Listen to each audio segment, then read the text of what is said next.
Good morning, and welcome to the July 2nd, 2026 edition of the Stylo News Intelligence Update. I'm your host, and today we're going to give you a calm, clear look at the facts and the intelligence emerging from Europe over the past 2 weeks. In an era of incredibly rapid change, our goal is simply to provide a professional, objective assessment of the geopolitical reality on the ground. Before we dive in, we want to acknowledge our sponsor, ProWave AI. They are the developers behind Stylo Intel Ops, which is an AI-powered open-source intelligence program, as well as Stylo News, the commercial version you can access right now on the web and through mobile apps. This explainer serves as a short lead-in to our full morning podcast, where we'll analyze the past 2 weeks of European events in much greater detail. All right, let's quickly look at today's agenda. We are covering 5 key areas: the European security landscape, regional threat patterns, strategic defense realignments, perspectives and public sentiment, and finally, our outlook and upcoming events. Let's get right to it. Part 1. The European security landscape, taking a macro-level view.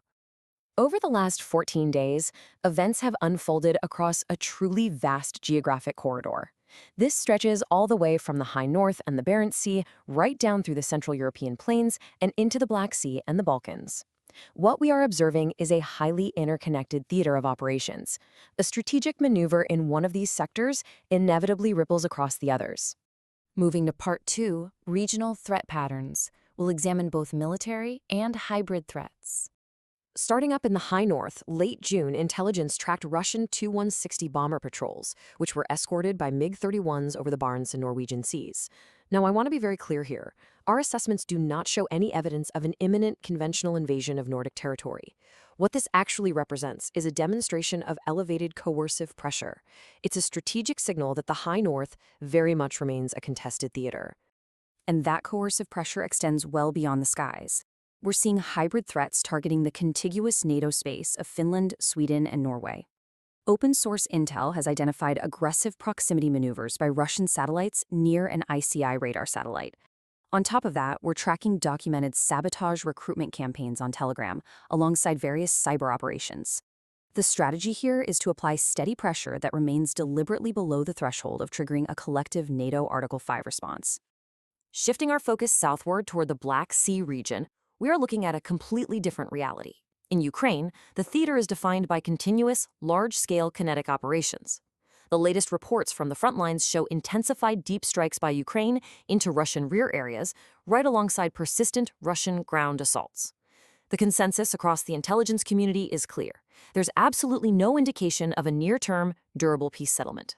Both military forces are fully, actively engaged. If you compare the diplomatic stances of both nations, you'll see fundamentally incompatible positions. Kyiv's strategy is to utilize Western-enabled long-range strikes to force a change in Russian strategic calculations. Moscow, on the other hand, is demanding that any negotiations recognize current battlefield realities and existing territorial control. With neither side showing a readiness for compromise, military pressure remains the primary tool for both nations to try and improve their eventual negotiating leverage. Part 3. Strategic defense realignments. Let's look at how security forces are adjusting.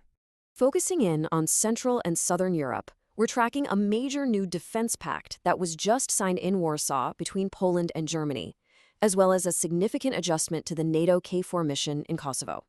These aren't random shifts.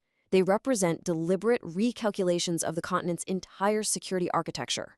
Let's break down the impact of these realignments.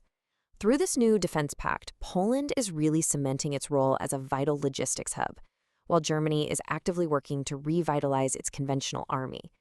Internationally, this decisively reinforces NATO's eastern flank against external threats. Now, the Kosovo KFOR adjustments present a slightly different dynamic. Locally, the Kosovo security force is stepping up to assume greater responsibility as KFOR slowly draws down to about 3,500 troops. That troop production reflects real confidence in localized security gains. However, ongoing political gridlock still risks delaying Kosovo's broader European integration, meaning international monitoring remains highly critical. Part 4. Perspectives and public sentiment. What are leaders and citizens actually saying? Key defense ministers and institutional leaders are definitely prioritizing different courses of action right now. Polish Defense Minister Władysław Kosiniak-Kamysz is advocating strongly for a rapid deployment of NATO forces to the eastern flank. German Defense Minister Boris Pistorius is, understandably, focused on revitalizing Germany's military.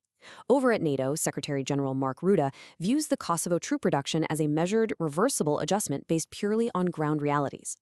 Meanwhile, taking a different angle, European Council President Antonio Costa is pushing for the immediate establishment of direct diplomatic channels between the EU and Russia.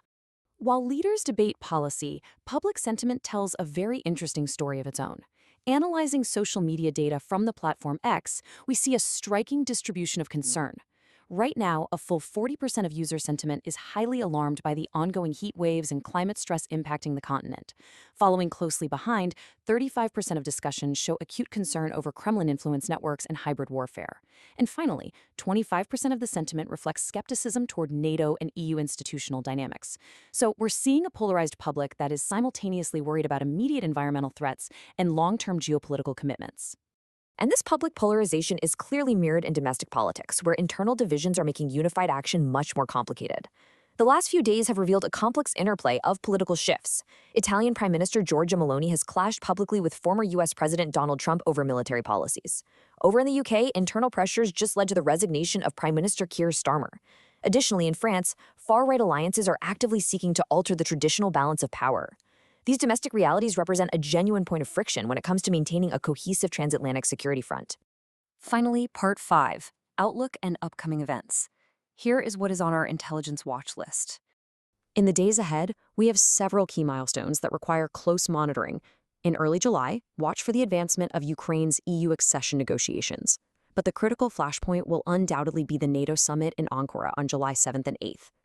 The alliance is tasked with defining its strategic direction, and they'll be doing it amidst some internal political tensions in Turkey. Looking throughout the summer of 2026, we will be monitoring the implementation of over 10 billion euros in Ukraine recovery projects, specifically focusing on stabilizing energy infrastructure before the winter sets in.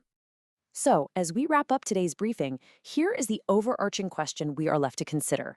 As all of these domestic political shifts collide with escalating hybrid threats across the continent, will Europe's strategic realignments actually hold firm under the pressure? It's a question of structural resilience, and the answer is going to define the coming months. That concludes our morning intelligence brief. I want to thank you for your time and your focus today. If you like a deeper dive into these geopolitical shifts and what they mean for the future, please listen to the full Stylo News Intel Update podcast on your favorite audio channel, or just follow the link in this post. We also encourage you to subscribe for AI-powered news on demand at www.stylonews.com. Have a great day and stay informed.